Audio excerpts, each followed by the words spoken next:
Railway મંત્રી અશ્વિની વૈષ્ણવે પ્રયાગરાજમાં નવનિર્મિત ગંગા રેલવે બ્રિજનું નિરીક્ષણ કર્યું હતું।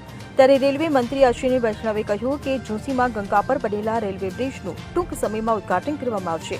પ્રયાગરાજમાં 3 રેલવે ઝોનનો સંગમ છે, જેમાં ઉત્તર પૂર્વ રેલવે, ઉત્તર રેલવે અને ઉત્તર મધ્ય રેલવેના કામમાં કોઈ મુશ્કેલી ન આવે તે માટે સંકલન વ્યવસ્થા કરવામાં આવી છે। મુસાફરોના ધસારાને જોતા 7 થી વધુ નવા પ્લેટફોર્મ બનાવવામાં આવ્યા છે।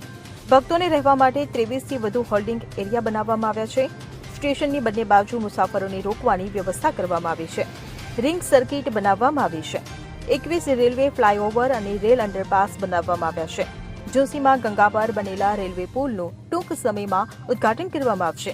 આ સાથે મહાકુંભની માહિતી આપતા કહ્યું કે મહાકુંભમાં લગભગ 13,000 ટ્રેનોમાં લગભગ 2 કરોડ ભક્તો મુસાફરી કરશે। મુસાફરો માટે પ્લેટફોર્મનું વિસ્તરણ કરવામાં આવ્યું છે। નવા પ્લેટફોર્મ પણ બનાવવામાં આવ્યા છે। મુસાફરોની સુવિધા માટે 554 ટિકિટ કાઉન્ટર બનાવવામાં આવ્યા છે, જેથી દરેક મુસાફરો સરળતાથી ટિકિટ મેળવી શકે અને કોઈપણ કાઉન્ટર પર ભીડનું દબાણ ન રહે। ઇકબાલ લુહાર સાથે CN24 ન્યૂઝ સાવલી।